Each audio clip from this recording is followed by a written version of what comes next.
Nii, katsetame. Daniel, kas mind on kuulda? Ja, saad kuulda ja me oleme ka otse-eetris. Nii, väga hea. Paneme slaidid ka peale. Ja palun siis kõigil... Nüüd ka ajame. Proovime, meil on hübriidversiooni, proovime panna tööle. Nii, üks hetk, ühed slaidid tulevad veel enne, kui esimene tiim peale tuleb ja jagan neid. Kas sina jagad ära?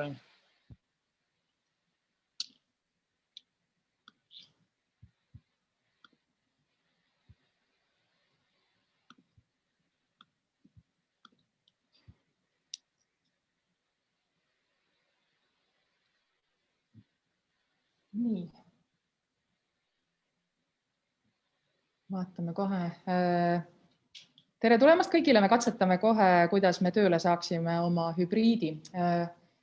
Vist on praegu niimoodi, et siinne ruum ei näe minu slaide. Vaatame.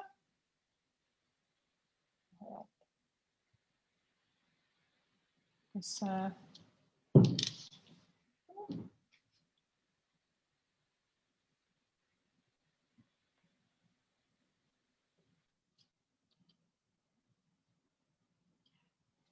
Daniel, kas sa saad aidata? Meil ei õnnestu jagada minu slaide siit. Ma proovin ise jagada, kas ise õnnestub vaatama ka.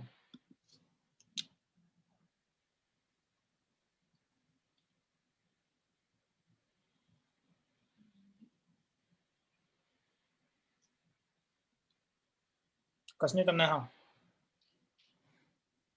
Ei ole.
Nii.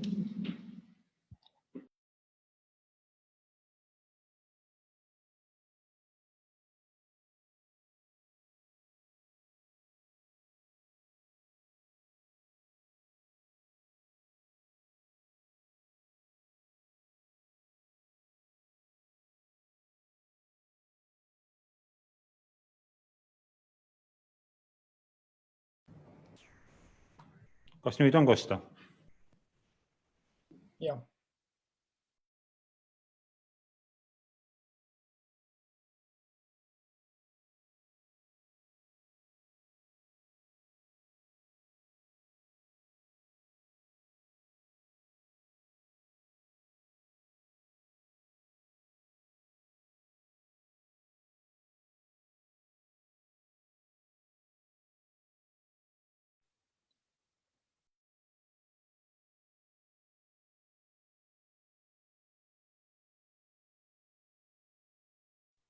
Helle-Liin, sind ei ole kosta.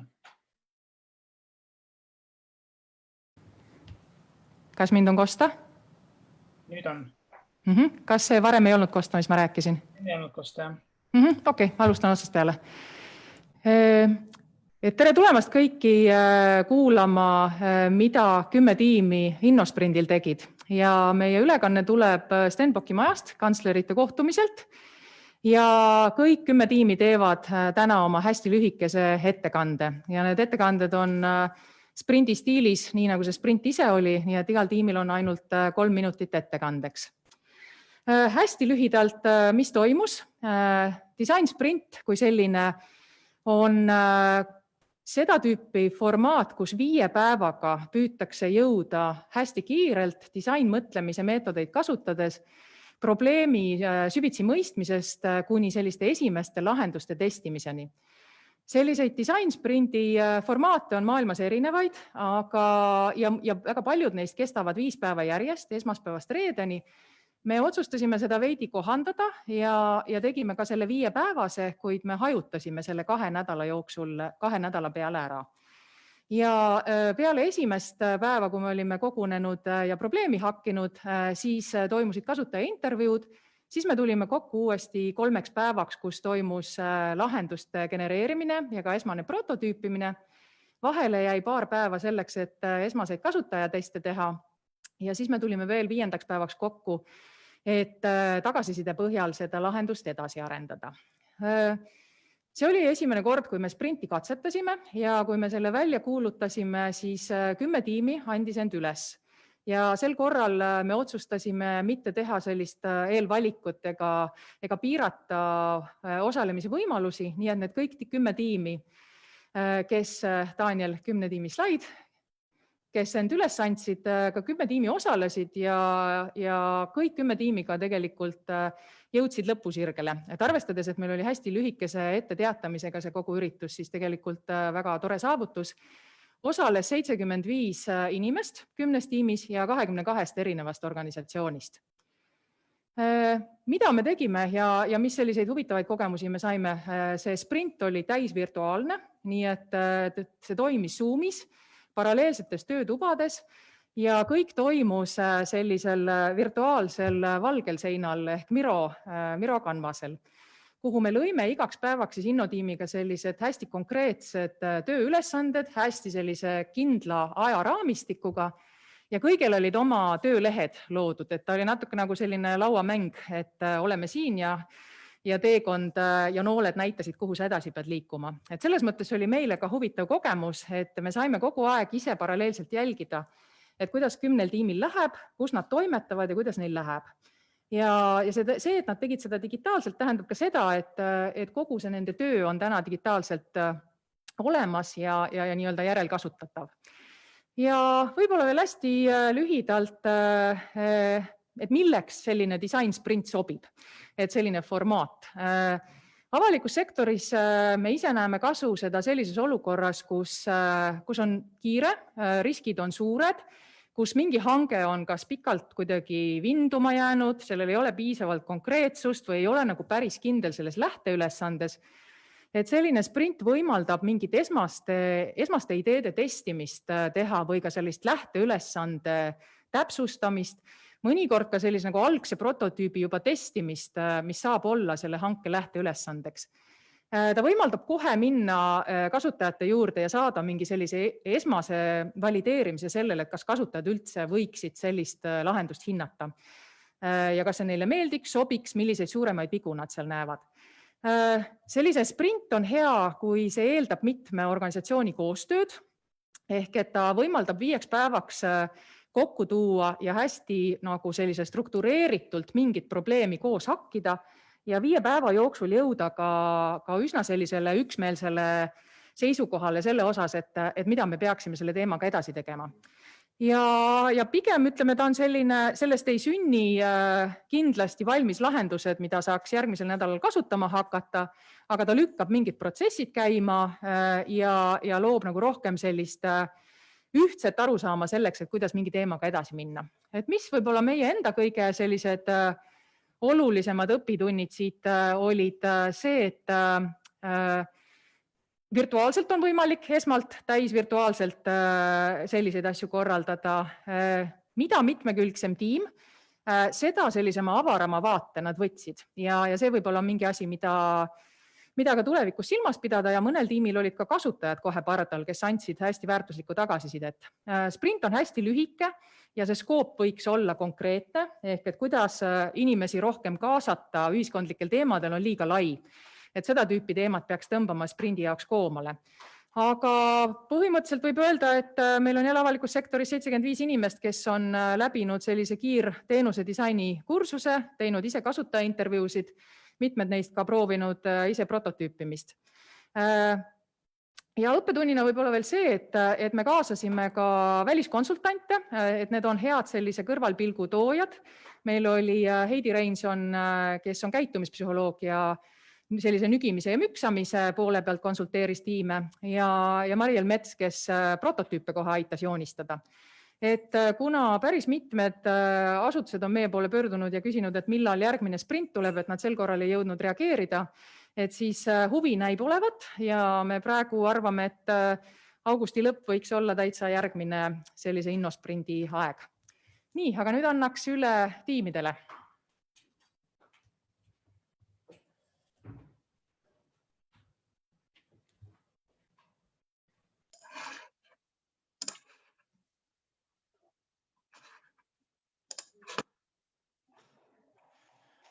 Austatud kantslerid, innotiim, meeskonnad ja pealtvaatajad. Kuidas luua parimat digiriigi kogemust?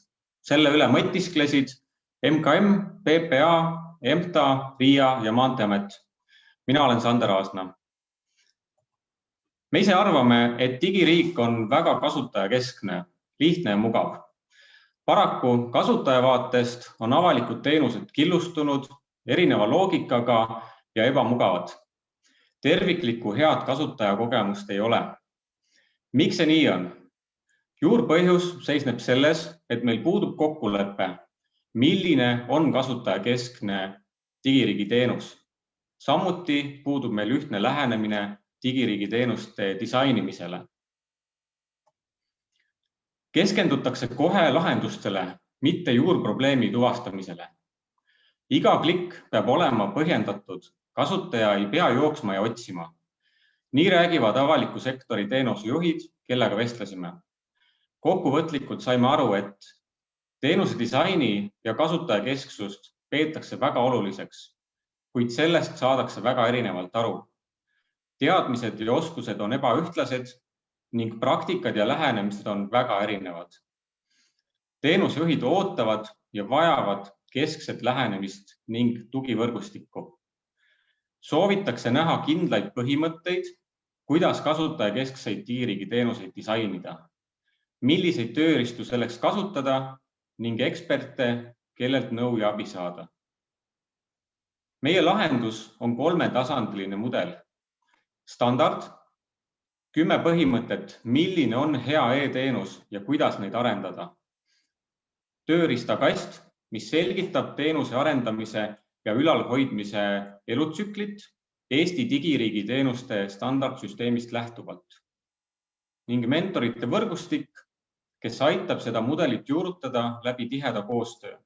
Oluline on, et igas asutuses tekiks kompetentne saadik. Meie 3 järgmist sammu on: töötame välja digiriigi teenuse disaini põhimõtted, teostame hanke tehnilise lahenduse realiseerimiseks ja loome mentorite võrgustiku.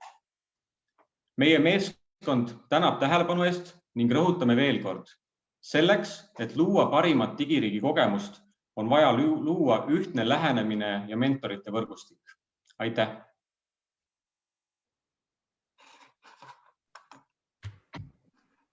Nii, aitäh, Sander. Ja kui kantsleritest keegi tahab tagasi kajada, siis palun mikrofonid sisse lülitada. Tere, mina olen Lugna Lauri, Siseministeeriumi kantsler. Küsiks seda, et või isegi mitte ei küsiks, kuna te ei saa vastata. Aga Ando, sina oled siin, eks ju, sina saad vastata. MKM-i kodulehel ma leian sihukese alajaotuse nagu e-teenuste disainimise käsiraamat ja siin on nii see käsiraamat kui ka mingi disainiprotsess, et et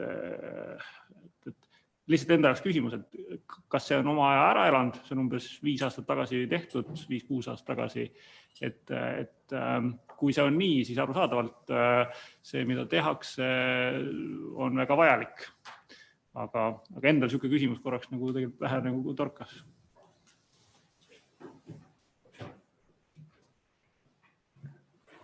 Ma ei tea, ma saan, et ma ei hakka nagu diskussiooni ei hakka siin arendama, aga ja ma ei ole ka nagu eesmärk ei ole siin, eks ju, praegu ühte või teist või kolmandat projekti toetada. Aga ilmselgelt e-teenused kui sellised arenevad pidevalt edasi, standardid tekivad uued ja ma saan aru, et ka praegune esitlus räägib tegelikult sellisest kõiki erinevaid siis osasid hõlmavast süsteemist, mitte ainult siis sellisest käsiraamatust ja standardist, vaid ka tegelikult mentorvõrgustikust ja ühtsest lähenemisest.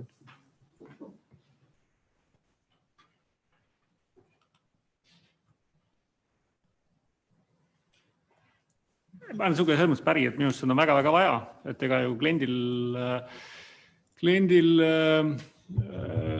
on igal juhul nagu segadus, kui iga nagu asutus teeb omamoodi natuke seda nii teenust ennast kui ka siis seda nii-öelda nähtavat kihti nimega menüüd ja asjad, et mida rohkem on nagu sarnasust, seda rohkem oskab inimene õiget asja nagu leida. Et see mõnes mõttes on nagu ministeeriumide veebilehed, et nüüd on nad ühetaolised, ühes kohast saad aru, mida võid nagu leida sealt. Et minu arust on hea algatus ja kui te selle projekti pealt saate selle võrgustiku nagu edasi elus hoida, siis juba see on nagu minu arust hea tulemus sellele sprindile. Aitäh, kas keegi tahab ma kommenteerin ka, et Tarvi Sits, Kultuuriministeeriumi kantsler, et mulle võib-olla just see, et oli lühike, kompaktne, väga meeldis ja Kultuuriministeeriumi või selle valdkonna poolt, et me ei peaks ise nuputama, vaid saamegi eeskuju võtta, et ma loodan, et see võrgustik jääb, et see meile kõigile laiemalt kasuks, et mulle väga meeldis. Ma võib-olla omalt poolt korraks ütlen lihtsalt, et mulle peab meeldima sellepärast, et meid on seal väga palju kaasatud, eks MKM ja haldusala, aga lihtsalt võib-olla üks nagu aspekt, mida võiks korraks, kui seda standardit hakata välja mõtlema, ka läbi mõelda, on see, et tegelikult e-teenus on lihtsalt ju vahend teenuseks, eks ju, et tegelikult ka seesama standardi puhul korraks kirjeldada ära sellele tellijale, et milline peab olema tegelikult võib-olla see äriprotsessi kirjeldus selleks, et selle peale hakata e-teenust üles ehitama. Nii, aga aitäh. 3 minutit tagasisidet sai täis ja palun teisel tiimil slaide jagada.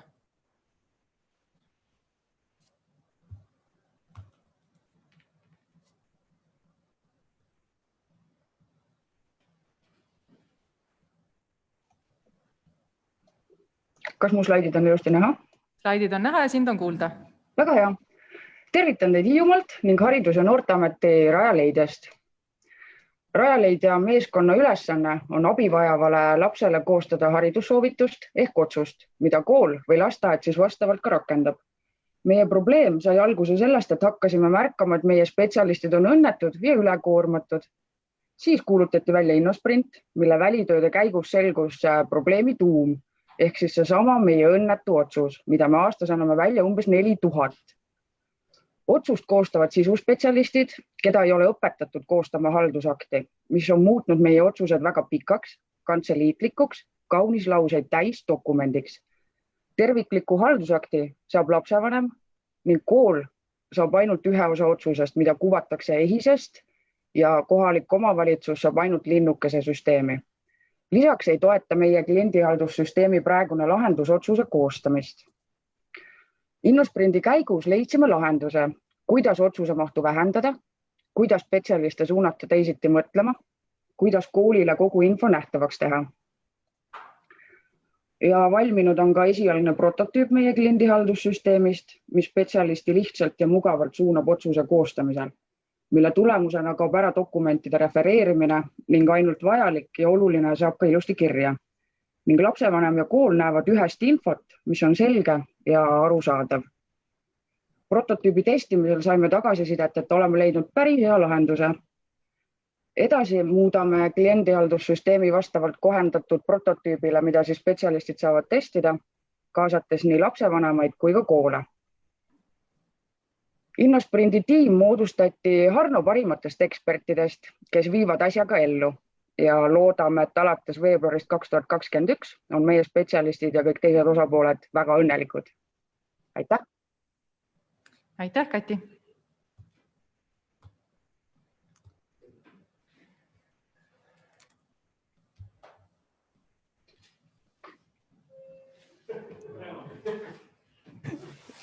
Ja aitäh, et küsida vist ei tohtinud, aga jah, siin tuli üks kommentaari, et superkompaktne ettekanne, et ma soovitaks järgmine kord, et rääkige seda probleemi natuke rohkem lahti, et see jäi praegusel hetkel võib-olla natuke niimoodi mitte spetsialistile hägusaks, aga iseenesest alati väga tänuväärne, kui meil õnnestub mingid protsesse muuta, ütleme, loogilisemaks ja lihtsamaks ja lühemaks, et hea algatus.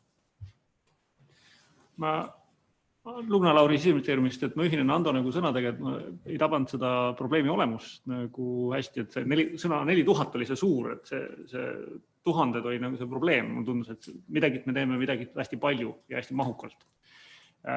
Ja mul kergelt teie küsimuse kohta enda peas, et aga miks me üldse ikkagi seda selliselt haldusaktidena teeme? Ilmselt seal võib olla mingi põhjus, aga seda hetkel välja ei tulnud. Minust on väga äge on see, kuidas te olete suutnud selle teksti puhtalt, et meil on praegu see selge sõnumi aasta, et kuidas me oleme suutnud tegelikult tekste teha lühemaks ja selgemaks. Ja see on väga tunnustust vääriv. Et kui midagi siit veel edasi teha, on see, et küsida päriselt tagasisidet selle uue tekstile siis lugejalt, et kas ta on rahul ja kas ta tahaks midagi veel selgemaks saada või on tema jaoks mingi siin ballasti veelgi alles.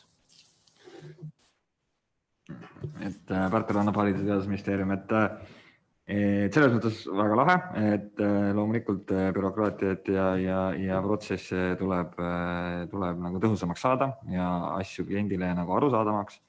Aga siin kindlasti on, et seda tuleb ka teha, aga kindlasti on siin, kui nüüd kliendi poolt veel põhjalikumalt vaadates, et siis me jõuame ikkagi selleni, et mis teenuseid ja mis nõustamisi, mis otsuseid ja kust kohast saadakse, et tegelikult siin on neid nõustamiskeskuseid nii Töötukassas, Sotsiaalministeeriumi süsteemis ja mujal ka. Tegelikult, kui vaadata kliendi vaatest, et siis kui tuleb järgmine hinnasprint, siis võiks vaadata, või juba tegelikult varem, et võib-olla annaks kõik neid teenuseid koos vaadates võib-olla seda efektiivsust veel tõsta ja kliendile mugavamaks teha asja. Vahepeal tiim ka chatis, kuna nad häält enam ei saa, aga siis nad selgitasid, et see haldusakt oli varem 5 lehekülge pikk ja väga kantseliitlik ja sellist copy-paste'i hästi palju, et tegelikult oligi küsimus, et kellele me üldse seda teksti sinna paneme ja kes see lugeja on ja mida ta sealt kätte saab. Nii et. Ja, aga aitäh, 3 minutit sai täpselt täis ja liigume järgmise tiimi juurde.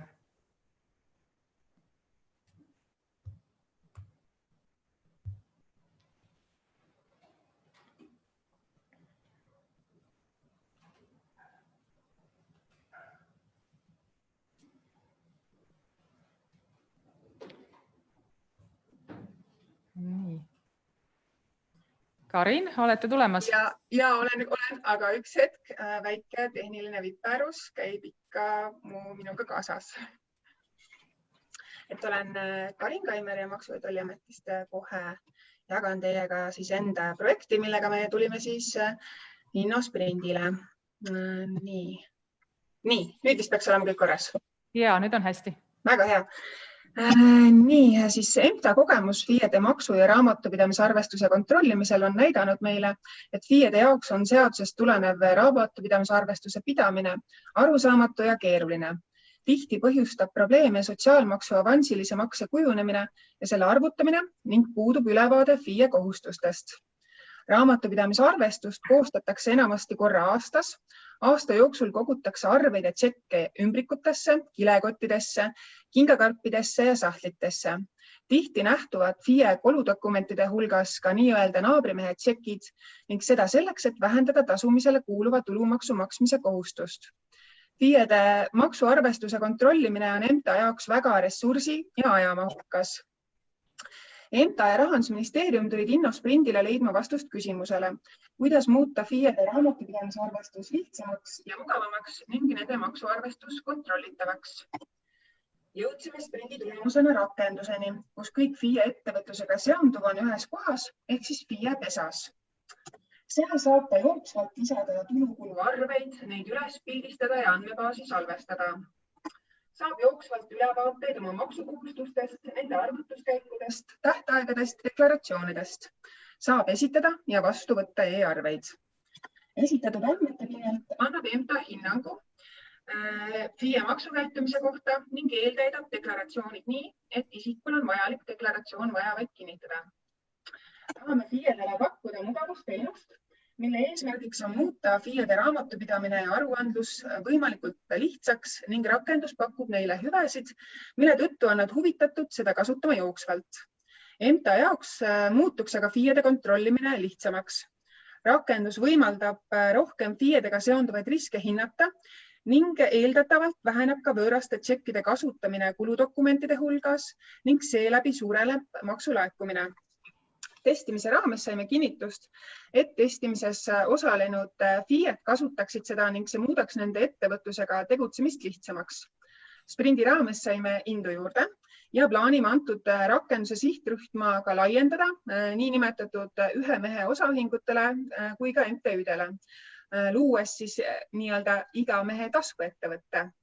Kaasame koostööpartnerid ja jätkame tööd. Suur aitäh teile! Aitäh, Karin!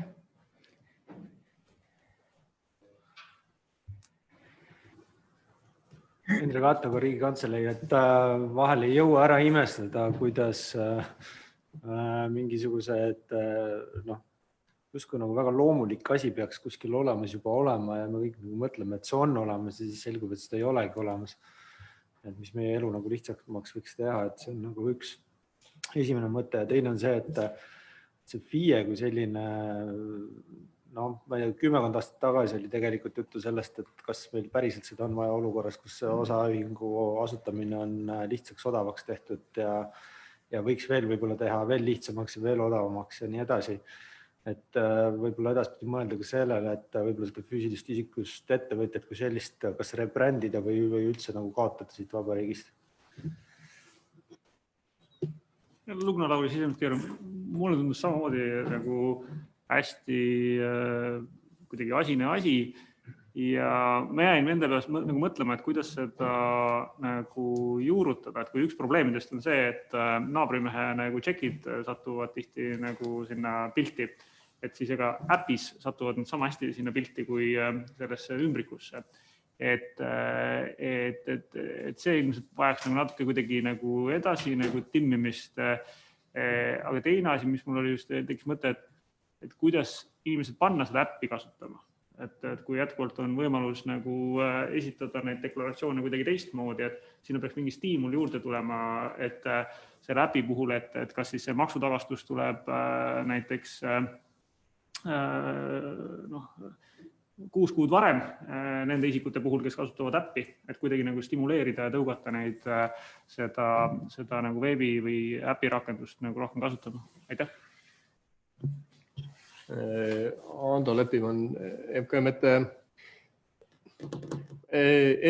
väga mõistlik asi, ma lihtsalt jäin ise mõtlema, et miks niisugused asjad üldse ei võiks olla nagu mingid kolmanda osapoole nagu platvormid, et mida siis lihtsalt Maksu- ja Tolliamet, eks ju, lihtsalt annab oma nagu heakskiidu peale sinna, et selles vaates ja loomulikult, jah, Lauri näitab, et raha, eks ju, et aga keegi võib sealt ju natukene toilat vahelt tellida, kui sellega tekitatakse mingisugune nagu lihtne või niisugune nagu mugav lahendus, eks ju, tarbijale või teenuse kasutajale. Aga teine nagu, et mulle iseenesest nagu see mõte nagu meeldib, et viia neid asju rohkem nagu elektrooniliseks, et see me MKM-i poole pealt arendame reaalaja majandust, et see kindlasti aitab ka kaasa sellele, et tegelikult need arved võiksid hakata vaikselt minema paberi pealt üldse nagu niimoodi internetikeskkonda, nii et väga tänuväärne idee. Ja, Tõnis Saar Justiitsministeeriumist, kui tohib korra. Ühingutele tegelikult on äriregistri peal e-arveldaja sarnase asjana tegelikult olemas ja mida meie näeme, et see motivaator, mis on taga on olnud just see, et sa saad riigiga e-arveid vahetada.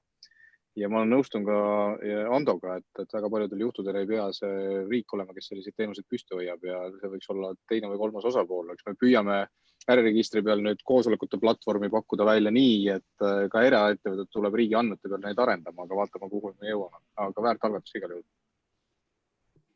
Haridus- ja Teadusministeerium Värt Rannap veel korra, ilmselt nagu seda räägiti, võib-olla ma ei saa sellest täpselt aru, aga minu mõte läks sinna, et kui meil e-arved on kohustuslikud, et siin räägiti nagu rohkem nagu tšekimajandust, et äkki siis on hoopis see lahendus see, et on ka need kõik peavad olema kohustuslikud ees ja siis on juba võimalik igasuguseid muid lahendusi tekitada, et ei pea kuskil midagi üles pildistama ja kuhugile üles laadima, vaid et need asjad nagu jooksevad. Võib-olla see on liiga süvariigi mõtlemine, aga selle peale seda tasuks kaaluda. Aitäh. Nii, aga aitäh. Läheme 4. tiimiga edasi.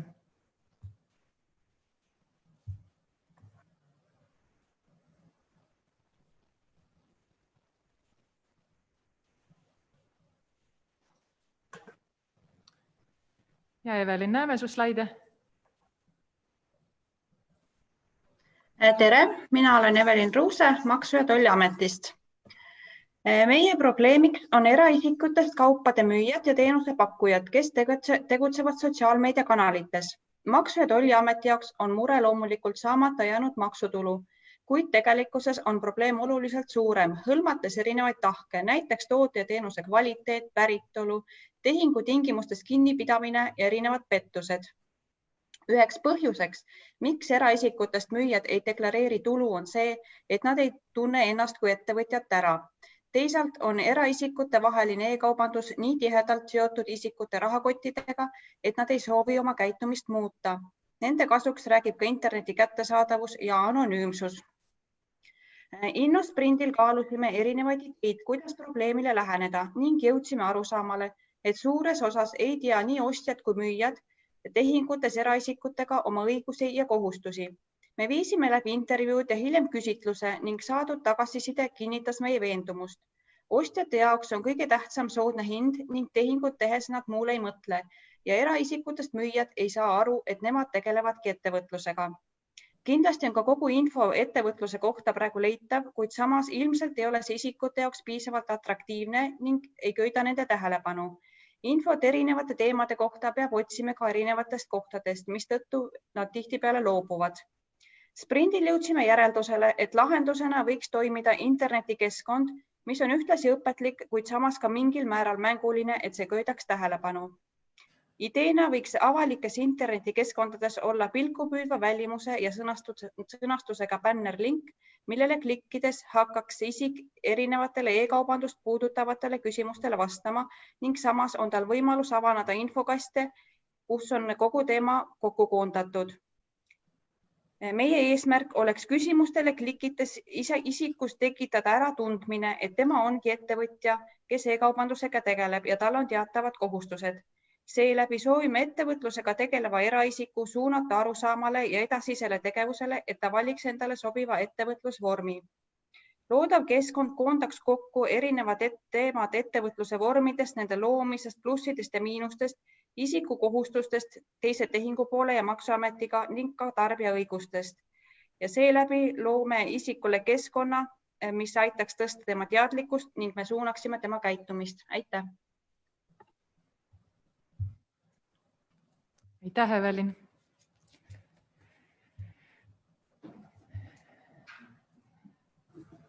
Tuleb optimismi eest kiita.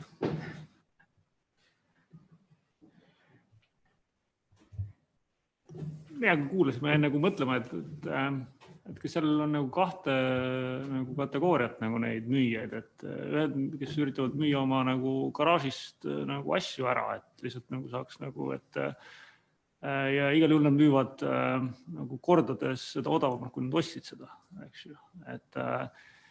Ja teine kategooria on need, kes nagu teenivad elatist, eks ju, läbi Facebooki oma, põhimõtteliselt tegutsevad tegelikult FIE-na, aga nad ei ole ennast nagu FIE-na veel nagu tulnud selle peale, et peaks registreerima. Aga ma ei ole kindel, et kas ja kuidas nagu sealt nagu edasi, et kas nüüd peaks ühe mütsiga lööma või kuidas seda teha. Vist kommentaar. Ando Leppiman, et ühesõnaga, et kuna meil diskussiooni arendada ei saa, et ma saan ikkagi aru, et siin ei peeta silmas nagu garaažimüügitegijaid, eks ju, et kui ma oma vana jalgratta maha müün, et vaid pigem ikkagi neid, eks ju, kes müüvad nagu, ma ei tea, elatise teenimise eesmärgil, eks ju, selles mõttes läbi sotsiaalmeedia, mingisuguseid kaupu, et iseenesest nagu väga mõistlik, ütleme, et see, et inimesele viia nagu kohale nagu see info, et ta tegelikult tegeleb e-kaubandusega, eks ju, ja tegelikult ta tegeleb ettevõtlusega kuidagi nagu lihtsal viisil. Ma arvan, et see on nagu väga tänuväärne iseenesest. Kui palju sellest nagu tahetakse kinni hakata, sõltub tõenäoliselt juba sellistest eetilistest ja moraalsetest nagu tundmustest, mis sellistel kauplejatel on, aga kui ei tee midagi nende suunas, siis ma arvan, et tõenäoliselt ei juhtu ka midagi, nii et igati mõistlik.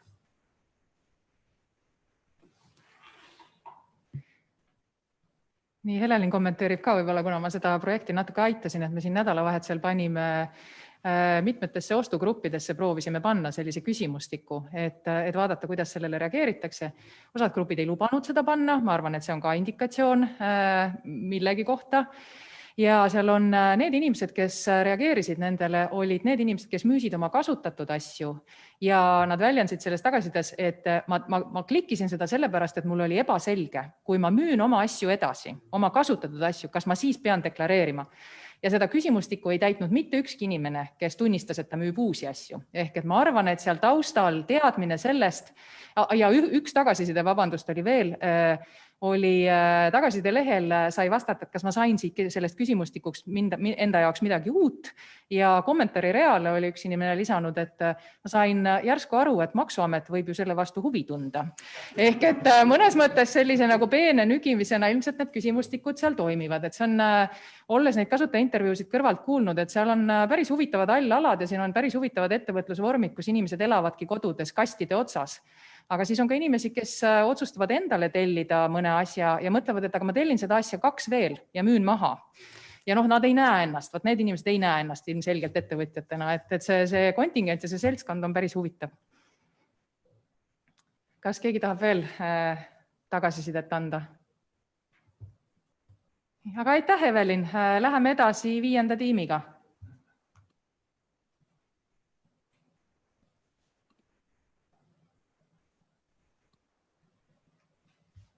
Tere, kas mind on kuulda?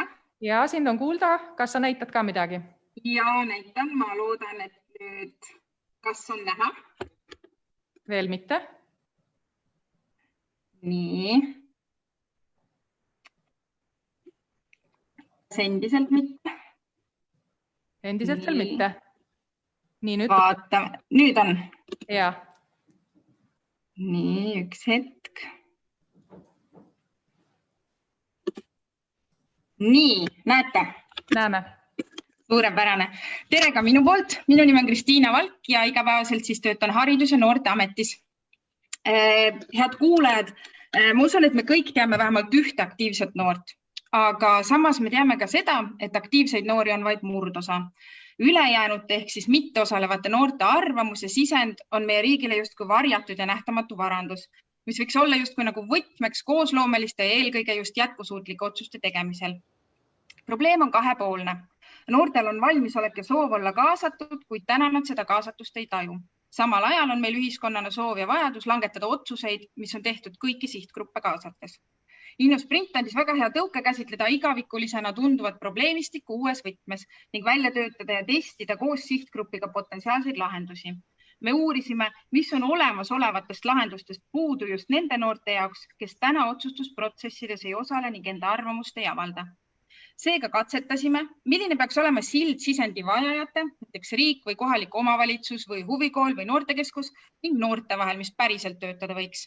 Idee väljatöötamises osales ligi 70 sihtgruppi kuuluvat noort, asutusena ka Paide gümnaasium ja kohaliku omavalitsusena Võru linn. Saime kinnitust, et osaluse võimestamiseks on tähtis koosloomes valminud noorte osaluse platvorm, mis kataks nii sisendi küsijate, kuid eelkõige ka noorte eelistused ja vajadused. Platvormi saaks siduda juba mõne olemasoleva keskkonnaga, ent selle eesmärk peab olema noortele väga selge. See on vaid selle jaoks, et teada saada, mida nemad arvavad. Testimisest tuli välja, et lisaks noorte arvamuse küsimisele peaks noortel endil olema võimalik ka ise huvipakkuvaid valdkondi valida, regionaalseid eelistusi teha, teemasid algatada või arendusettepanekuid teha. Tähtis on ka diskuteerimise võimalus. Lehekülje turvalisuse ning teemapüstituste usaldusväärsuse tagaks professionaalne modereerimine. Noorte tagasiside oli, et platvormi peab olema võimalik kasutada igast nutiseadmest ja igal ajal. Noor peab saama valida, kas avaldab arvamust enda nime alt või anonüümselt. Enne otsustamist või arvamuse avaldamist peaks noorel olema võimalik saada ka lisainformatsiooni ja tutvuda olemasolevate algmaterjalidega. Ja mis kõige tähtsam, keskkond peab olema lihtne nii keelekasutuse kui ka ülesehituse poolest. Seega on tähtis tõlkida sisendi küsimine ja ka hilisem tagasiside ja andmete analüüs just noorte keelde. Tegelikkuses on platvormil 2 sisulist eesmärki. Olla lihtsaks ja vahetuks lahenduseks noorte kaasamisele otsustusprotsessides ja teiseks toetada nii noortes kui ka riigis üldiselt osaluse ja kaasamise harjumuse kujunemist. Järgmisel aastal piloteerime Innosprindist alguse saanud prototüüpi 5 kohalikus omavalitsuses. Seega piloteerime tulemust päris elus, et saada noorte osaluse võimestamiseks tulemusi, mis ka töötaksid päris elus. Aitäh ja kindlasti tänaksin ka Innotiimi ja noorte osaluse tiimiga. Aitäh! Aitäh, Kristiina. Ma igaks juhuks ütlen järgnevatele rääkijatele ka. Meil on siin ruumis natukene vaikne heli, et kui te saate olla õige veidi mikrofonile lähedal, et teid on siis paremini kuulda. Nii, aga tagasiside voor.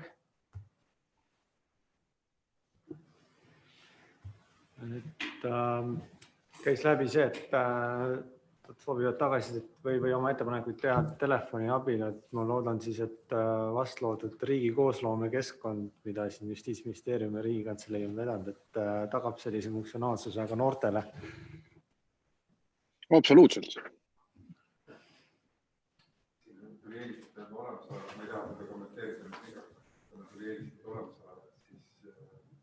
Siis see sai praegu saatuslikuks koosloome platvormi.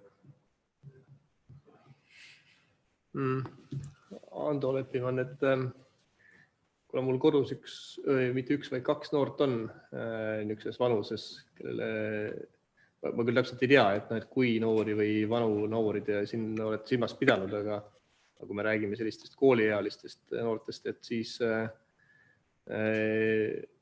soovin jõudu ja rääkige pärast mulle ka, kuidas te nendeni jõuate. Aga tõsiselt rääkides, et leidke nagu üles nagu need kohad, kus kohas noored tegelikult ise suhtlevad, kui te neid platvorme hakkate nagu sidustama, et tõenäoliselt selline koosloome platvorm ei pruugi olla kõige parem nagu lahendus.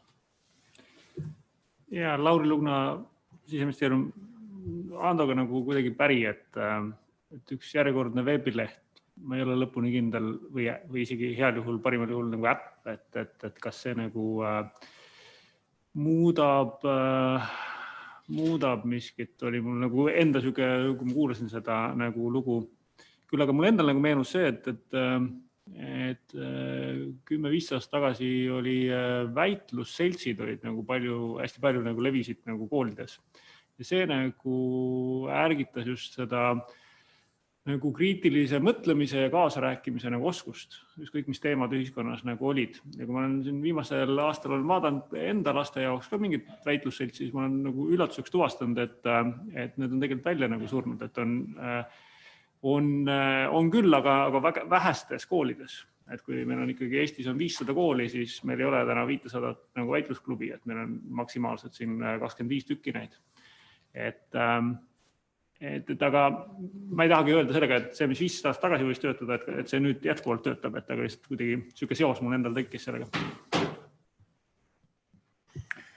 Pärtel annab haridusminister. Ma lihtsalt täpsustan, kui siin oli küsimus, et noored definitsiooni järgi on ikkagi Eestis veel kuni 26. Euroopas juba kuni 30. Võib-olla Hispaanias kuni 40, seda ma ei tea. Aga nii ta on. Et seal on, see on kindlasti nagu laiem kui ainult nagu on ju kool. Aga kui me räägime, et on elukestev õpe, siis käib õpe kogu aeg. Aga ma ise mõtlesin täpselt sama asja peale, et järjekordne platvorm, olgu ta kas või siis nutitelefonis, mida võib-olla siis kasutakse rohkem, võib-olla ei ole see lahendus, aga midagi peab tegema kindlasti. Jah.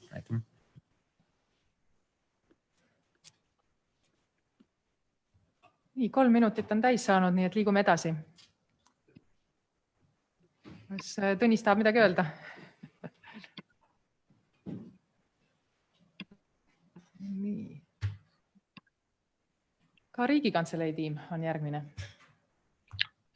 Tere päevast. Ott, kas sul pilti ei ole? Igaks juhuks küsin üle. Panin pildi. Ja, veel ei ole tulnud. Ott, enda pilt oli siin mõte.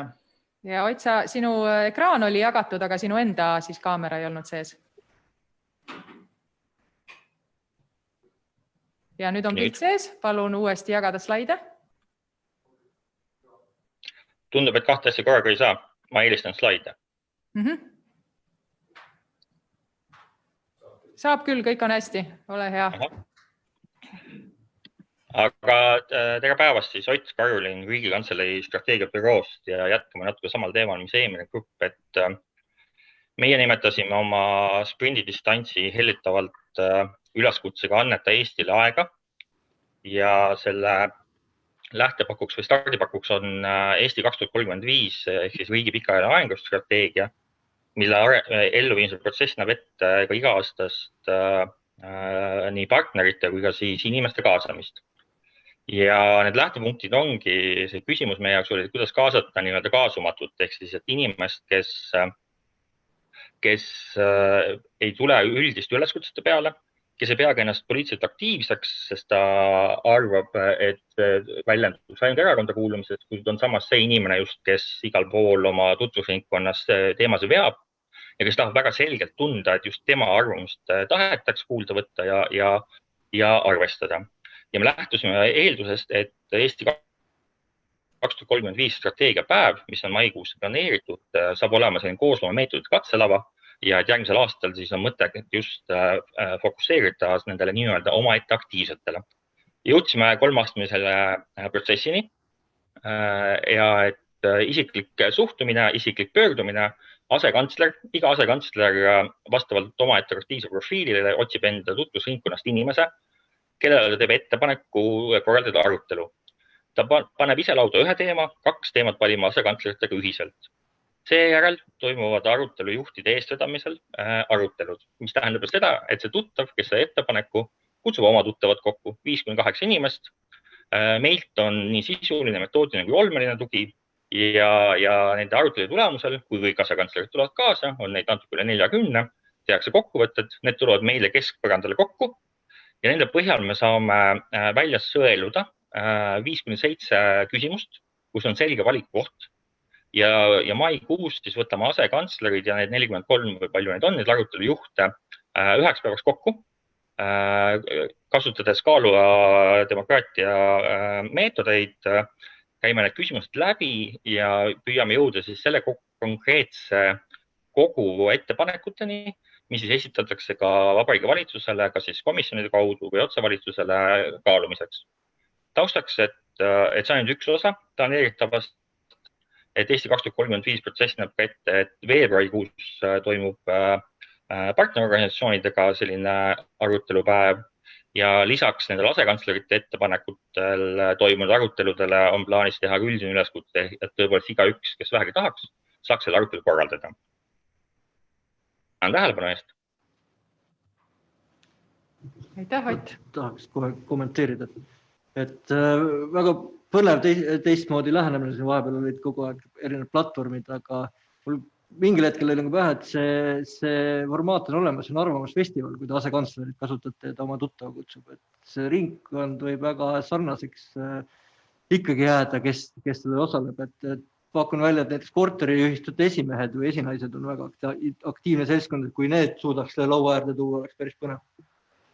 Nende korteriühistu esimeestega suhtlevad poliitikud vahet.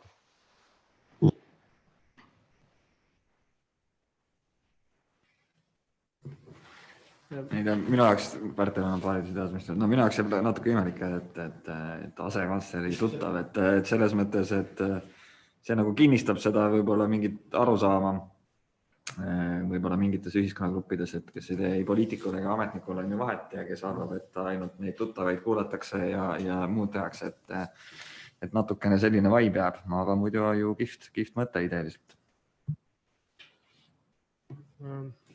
Ando Leppmann, et ma jäin nagu selle peale mõtlema, et tõenäoliselt meil on tutvusringkonnas keegi, kelle tutvusringkonnas on keegi, kes ei tea mitte poole valitsuse nagu liikmete nimesid, et tegelikult nagu oleks nagu põhjust leida nagu üles nagu need inimesed, kes nagu läheneksid võib-olla sellele nagu küsimuse püstitusele nagu teise nurga alt, et selgelt seal on mingisugused olme ja argipäeva nagu lühiajalised nagu mured ja väljakutsed, aga sealt tekiks nagu rohujuure tasandilt natuke rohkem infot, et muidu me kui see on nagu selles mõttes, ma olen Pärtiga nõus, et kui me küsime oma tutvusringkonnast, et siis me paraku saame enam-vähem neid samu vastuseid, mida me juba enam-vähem oskame isegi nagu genereerida, ma arvan. Aga loomulikult, mida rohkem me tegelikult suudame nagu kaasata, seda parem tuleb meil lõpptulemus kahtlemata. Et Pärteo veel siin pole, et selles mõttes võib-olla siis võiks mõelda, et need Eesti 2035 ja mingid küsimused, asjad võiks panna asekantsleritele siis ametijuhendisse, et nad peavad kõigiga oma tutvusringkonnas või kõiki inimesi, keda nad näevad neid asju siis selgitama järjepidevalt. Ma usun, et enamus seda niikuinii teeb, aga võib ka ju niipidi. Jehoova tunnistajate meetoditega. Aitäh, Pärt.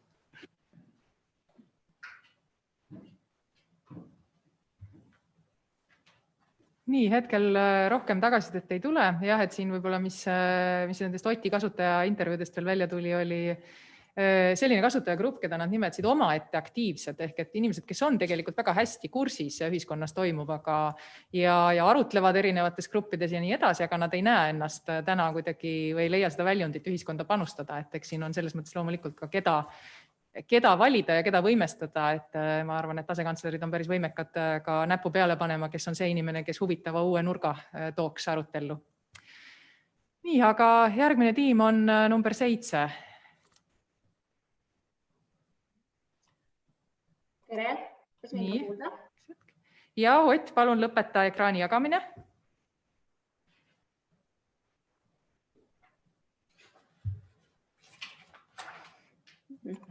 Ja Kati, kas sul on slaidid? Ja. Kas on näha? Jah, slaidid on näha ja kuuleme sind. Ole hea, räägi kõlava häälega. Ja, hakkame siis pihta. Et mina tutvustan siis hinnaprojekti piisavalt politseinike aastaks 2030 tulemusi. Ja vastuseid siis sellele küsimusele otsisime koostöös PPA, Siseministeeriumi ja Sisekaitseakadeemiaga. Mure. Meil on mure. 908 politseiametnikku on PPA-l puudu aastaks 2030. PPA prognooside kohaselt lahkub järgneva 10 aasta jooksul igal aastal umbes 300 politseiniku töölt. Aastas saame juurde õpetada umbes 200 politseinikku. Tähendab, et igal aastal järgneva 10 aasta jooksul jääb meil puudu 100 politseinikku. See on päris suur mure. Et meie innotiimi suurim eesmärk oli tegelikult saada kätte reality check, et milline osa sellest suurest probleemist on üldse innosprindiga lahendatav. Ja me vaatasime hästi põhjalikult sellele probleemile sisse, et mille siis asi on, et miks meil jääb igal aastal 100 politseinikku puudu. Alustaksin sellest, et mis me teada saime, millest täna probleem ei ole. Kas meil ei ole Eestis inimesi, kes tahaks politseinikuks saada? On küll. Kas politseisse tööle saamine on äkki liiga keeruline? Ei ole. Kas tänased politseinikud tahavad töölt lahkuda enne pensioni? Saime teada, et ei taha. Kas noored ei näe oma tulevikku politseisüsteemis? Näevad küll. Kas asi on politseiõppe kvaliteedis? Ei ole. Jõudsime probleemi tuumani, et meil on olemas tegelikult eriti tänases olukorras hästi palju inimesi, kes tahaksid tulla politseisse tööle, aga me ei suuda neid piisaval hulgal välja õpetada. Miks? Tegelikult on põhjus üsna lihtne ja paljude probleemide põhjuseks meil ei ole piisavalt raha. et PPA on juba mitu aastat küsinud raha juurde, et me saaksime rohkem politseinikke koolitada, aga me ei ole seda saanud. Selle tõttu oli siis meie innotiimi fookuseks politseiõppele keskendumine. Et me läksime otsima lahendusi sellele, et kas A, kuidas saada kadetid kiiremini tööle ja B, kuidas me saaksime sama raha eest koolitada rohkem politseinikke ja kas see on tegelikult üldse võimalik, me ei taha kvaliteedis kaotada. Me disainisime politseihariduse mudeli ja me testisime seda siis ka erinevate kasutajate peal, et saada siis nende nägemust sellest, kuidas saaks siis erinevate kasutajagruppide arvamusel õpet paindlikumaks ja kiiremaks teha. Me saime hästi väärtuslikku infot sellest, kuidas siis tänast õpet kaasajastada ja me kindlasti teeme SKA-ga koostööd selles osas, kuidas seda õpet paindlikumaks muuta.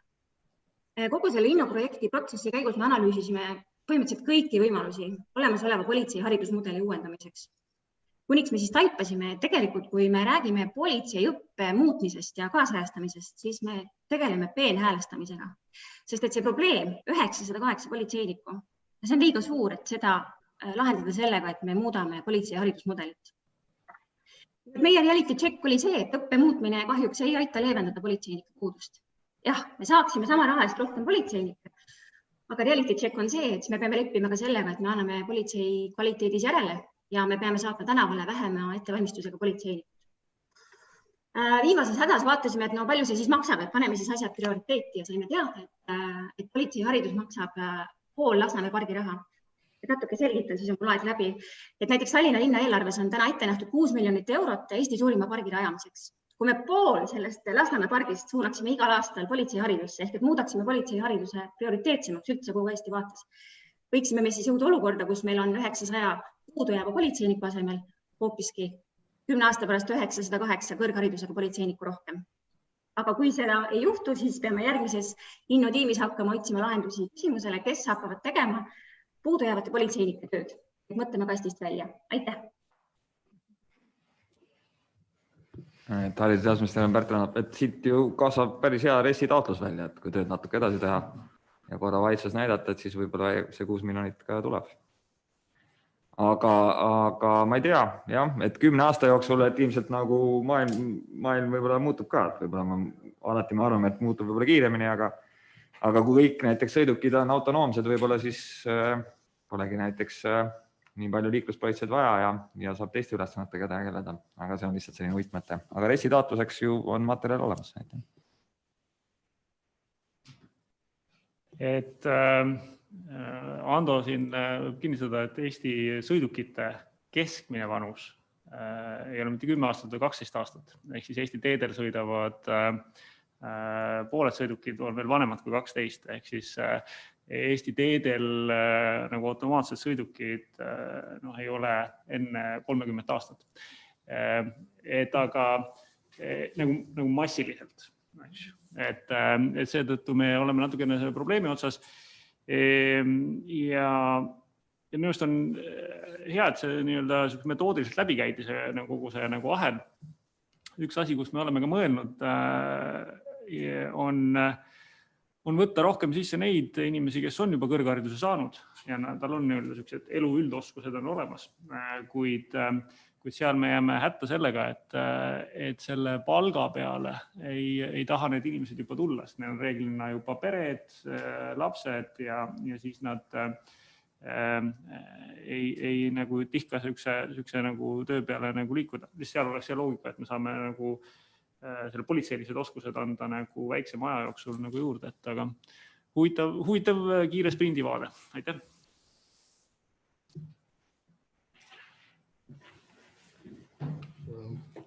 Jah, selles mõttes ma olen Lauriga nõus, et Ando on, et tõenäoliselt on koera siin lihtsam õpetada nendeks autojuhtideks, kui oodata, et millal meil need isesõitvad autod tekivad siia, või küll nad tekivad, aga see tõenäoliselt ei ole liiga lähiaastate perspektiiv. Aga selles mõttes lahe. Ma arvan, et tulebki panna asjad õigesse perspektiivi, et kuhu me vahendeid kasutame. Tegelikult ka.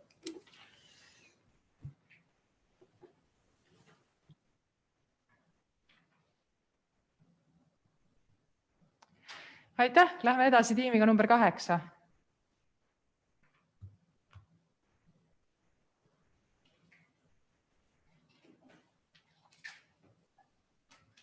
Nii, kas tuli minu pilt ka? Ja, sinul ka palun olla ka mikrofonile lähedal. Okei. Tere, mina olen Liis Sild ja olen Sotsiaalkindlustusametist ja on siis ülevaate meie hoopis teist tüüpi InnoSprindi projektist, mille koondnimeks oleks siis Ellujääja. Ja meie otsisime siis InnoSprindil võimalusi, kuidas aidata perevägivalla all kannatavaid inimesi ja keskendusime tõendite kogumisele, sest lähisuhtevägivalla puhul on kannatajatel väga raske tõendada kuritegusid, mis nendega toime on pandud. Ja kui me rääkisime perevägivalla ohvritega, siis läbivalt jäid kõlama sellist 2 taipamist või appihüüdu, et mind ei usuta ja see kestab ikka veel. Ehk et isegi kui inimesed on nagu väljunud sellest vägivaldsest suhtest, siis tegelikult see vägivald ei pruugi alati olla lõppenud. Ja lisaks, kui kannatanud on näiteks valmis pöörduma politsei poole, siis üks esimesi küsimusi, mille vastu nad põrkuvad, on see, et aga kas teil tõendeid ka on? Et kuidas te üldse tõendate, et midagi üldse teie vastu on toime pandud? Ja kui me kaasasime prokuratuuri, siis tuli väga selgelt välja see, et väga vähesed vägivalla all kannatavad inimesed üldse mingeid tõendeid koguvad ja kui nad seda ka teevad, siis kahjuks teevad nad seda nii-öelda valesti. Ehk et kannatanud võib-olla on teinud fotosid oma sinikatest, aga pildilt ei ole näha, kellel see sinikas kuulub. Et siis tekib selline olukord, kus ohver on väga frustreeritud ja saab taasohvristatud, sest tõendeid justkui on, aga kasutada neid ikka ei saa. Ja selleks me jõudsime siis InnoSprindiga üsna lihtsa lahenduseni tegelikult, et lõime sellise elektroonilise päeviku, kuhu siis kannatanud saaksid dokumenteerida, üles kirjutada, märkida erinevaid vägivallajuhtumeid, mille ohvriks nad on langenud. Ja see päevik annaks siis ka selliseid selgeid juhiseid, mida üles märkida, kuidas üles märkida. Sinna saaks siis lisada fotosid, salvestisi, näiteks väljavõtteid sõnumitest. Et hiljem, kui ohver on siis valmis näiteks politsei poole pöörduma, et siis tal on juba kronoloogilises järjekorras selline sündmuste ahel nagu olemas ja ka tõendeid siis. Ja see teeks siis tegelikult kannatanu jaoks ka selle menetluse alustamise lihtsamaks. Ja siis lootuses on ka see, et inimese jaoks siis tegelikult see vägivald ükskord lõppeks. Küsisime ka esmast tagasisidet sellele päevikule, see oli valdavalt positiivne ja nii mõnigi ütles, et ta kasutaks seda ka praegu, sest et see vägivald ei ole nagu lõppenud peale suhtest lahkumist. Ja ühe lisaideena läks lendu veel üks nii-öelda mobiilirakenduse idee, mis siis hakkas meeldima Politsei- ja Piirivalveametile, mis võimaldaks siis häälkäskluse peale telefonis alustada sellist helisalvestamist, et see on siis mõeldud nendele ohvritele, kes on veel vägivaldses suhtes ja siis ennast ohtu seadmata siis saaksid teha selliseid salvestisi. Ja koostöös siis loodame nende mõlema projektiga edasi minna. Aitäh teile!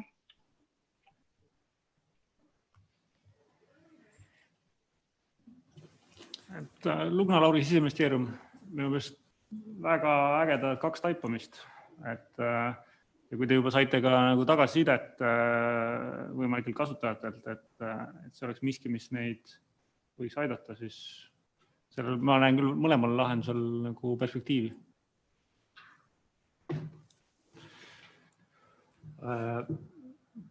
Ma lihtsalt ühe riskina toon välja selle, et kui seda nagu usinalt täita ja see on nagu fiktiivne, et kuidas siis tagada seda, et see lõpuks midagi nagu loeb ka, et peaks nagu mõtlema, et kuidas neid riske nagu maandada, et sa võid nagu ju mängida ka ohvrit, et kui sa tahad nagu pahatahtlik olla ja siis kujuneb omamoodi veel lähisuhte nagu vägivald võib-olla.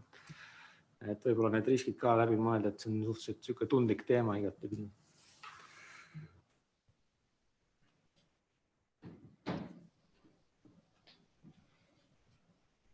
Hetkel rohkem tagasisidet ei ole. Aitäh ja keskkonnatasude teema on meil eelviimane.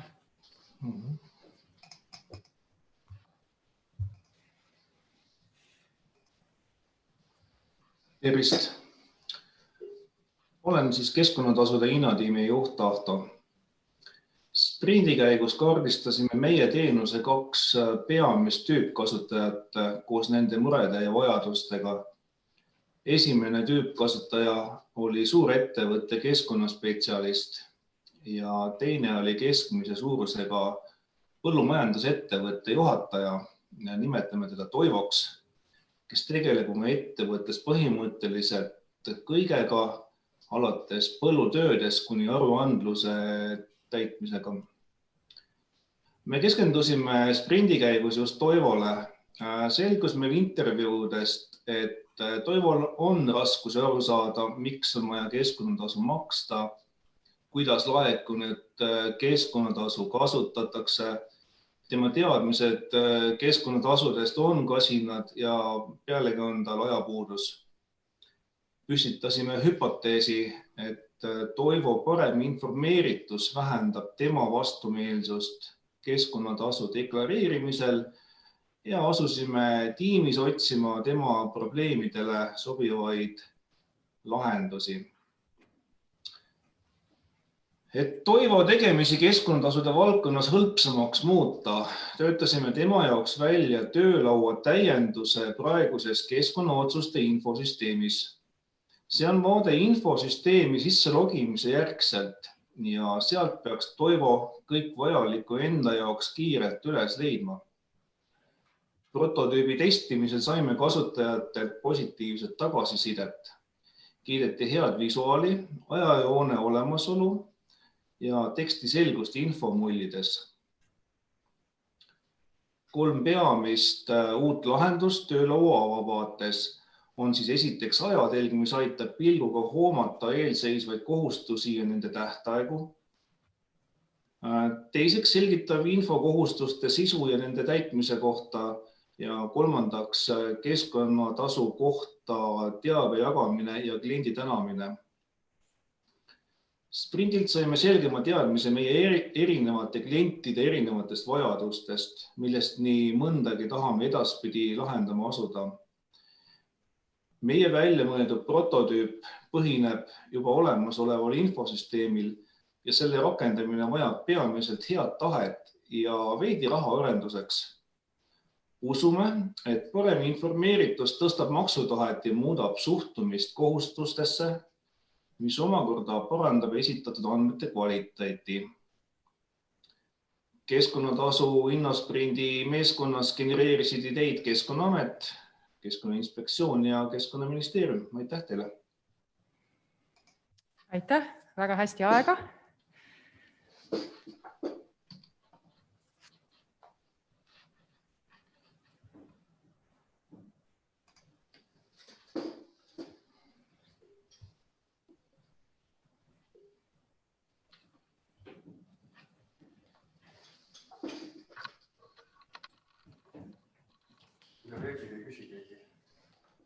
Ma hetkel ei näe.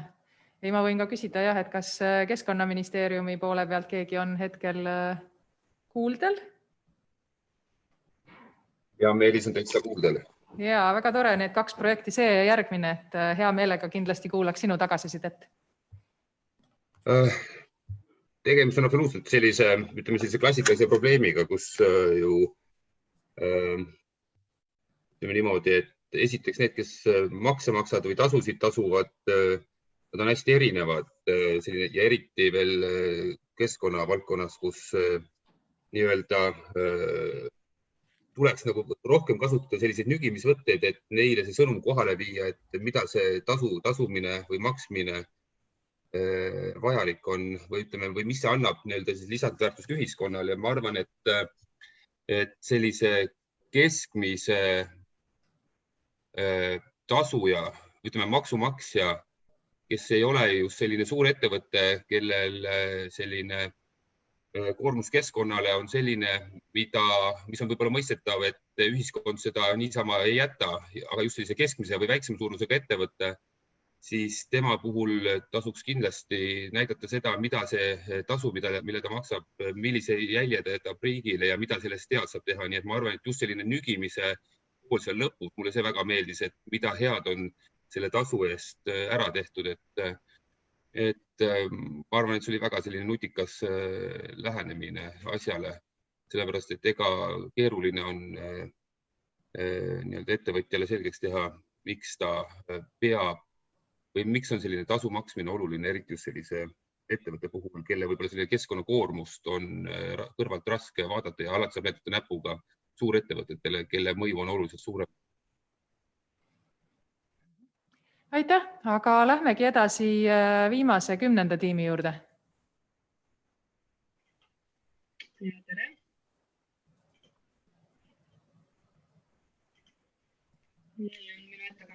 Helen, sind ei ole hästi kuulda. Kas nüüd on mind kuulda paremini? Ei ole väga hästi kuulda. Ma ei tea, Daniel, kas kommenteeri ole hea, kas teistel on, meil siin ruumis ei ole. Kas on paremini nüüd kuulda? Veidi paremini, jah. Mida valjemalt sa räägid, seda parem hetkel. Ma panen endal maksimumi, vabandama kohe. Parandan seda hea.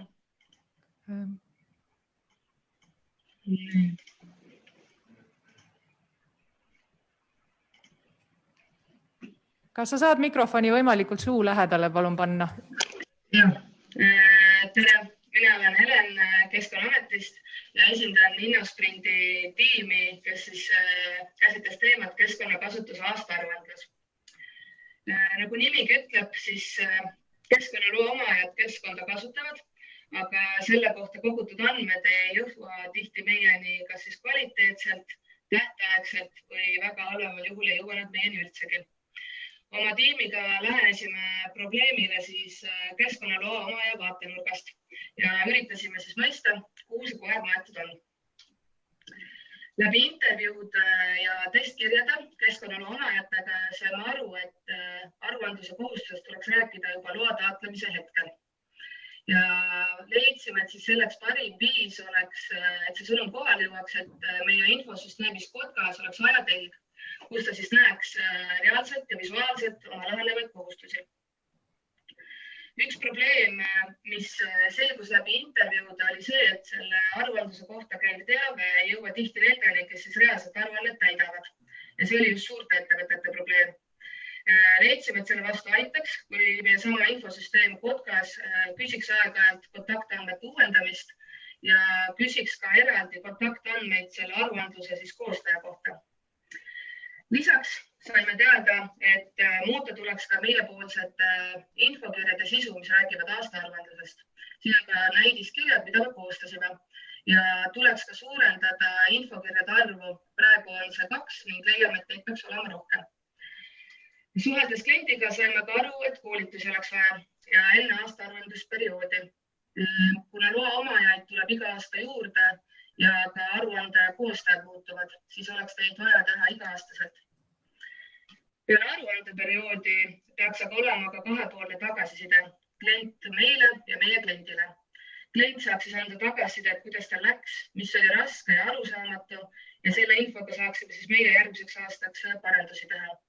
Ja meie omalt poolt aga edastaks kliendile statistikat aruande esitamise ja aruande kvaliteedi kohta, ehk siis annaks märku, kuidas tal läks. Kokkuvõttes leidsime, et tuleb arendada kliendibaasi õigsust, rühmitada klienti suur ja väike ja ka vastavalt sellele neid informeerida, sest nende infovajadus on väga erinev ja ka tõsta siis loa omajate teadlikkust läbi koolituse ja kindlasti ka suheldada temaga. Aitäh kogu meie tiimi nimel meid kuulamast. Aitäh, Helen. Veidi oli katkendlik, aga ma loodan, et te saite idee kätte. Uurin esmalt, kas Meelis oleks valmis tagasi kajama sellele tiimile samuti? Selline klassikaline probleem, mis meil siin on. Mul võib olla veel natukene, ütleme, kui arvestades kogu seda aega, mis oli, võib-olla mul jäi veel selline võib-olla tagasiside, et kui palju see nüüd nii-öelda see lahendus, mis välja pakuti, võiks motiveerida ettevõtteid oma aruandluses olema korrektsemad. Arvan, et viga oli võib-olla minus, et ma ei suutnud seda siit täpselt lugeda, et kas selline pidev tagasisidestamine ettevõtteid oma käitumist paneb paremini muutma või mitte, aga üks see on ma arvan, et need on täpselt sellised natukene haakub eelmise punktiga, kus kus võiks proovida algul selliseid pehmemaid nügimisvõtteid ja igal juhul teema, mis on küll jah, meil selline haldussisene küsimus, aga kindlasti mitte väheoluline. Aitäh. Kas siit ruumist veel? Haridus- ja Teadusministeerium, et ma muidugi ei tea seda teemat, aga iga kord, kui sellest jutt on, siis ma nagu mõtlen selle, et on seda aruannet, mida on vaja välja nügida ikkagi kellelgi nagu vaja. Et võib-olla ei olegi või võib-olla saab neid toetusi ja kõike muud teha niimoodi, et see aruandlus tuleb kuidagi automaatiliselt või automaagiliselt ja võib-olla polegi vaja nii palju aruandlust iga sammu kohta. Aga see on selline üldfilosoofiline küsimus rohkem. Me võtame seda üldfilosoofilisena praegu, sest me püüame ka leida paremaid viise, aga hetkel meil veel paremaid lahendusi ei ole. Loomulikult selline automatiseeritud lahendus töötaks kõige paremini, aga ei ole me veel leidnud selliseid lahendusi. Aga Pärt ja ma täitsa saan aru, et see on meie igapäevane töö, et ettevõte ei peaks riigiga suhtlemisel lisavaeva nägema, vaid ta võiks oma tegevuse käigus, need andmed võiksid tõesti jõuda automaatselt riigini. Nii, siit ruumist rohkem tagasisidet tulemas ei ole. Daniel, ole hea, annan sõna sulle. Aitäh kõigile tiimidele. See oli intensiivne aeg. Me saame aru, et tegelikult see 5 päeva tegelikult ei olnud, kuna ta oli hajutatud 2,5 nädalale, siis tegelikult oli 2,5 nädalat intensiivset tööd kõikidel tiimidel. Suur tänu ka tegelikult kantsleritele ja kõikidele, kes siin meile praegu edasidet andsid. Et me oleme praegu sealt välja hõiganud ka seda, või lubanud, et järgmine innosprint tuleb. See tuleb augustikuus, nii et usume, et tuleme selle õpikogemusega, mida me siit ka oleme kaasa võtnud ja täiendame seda sprinti. Ja suur tänu ka kõikidele nendele, kes meil Facebookis on olnud, et meiega kaasas. See on keskelt läbi üle 100 inimese ja me kuulmiseni. Hüva, aitäh ka siit poolt kõigile ja järgmine kord siis juba kantslerid ka käituvad nii nagu erasektoris pitchijatega, et lammutavad samamoodi võib-olla. Aga jõudu ja rahulikku jõuluaega kõigile.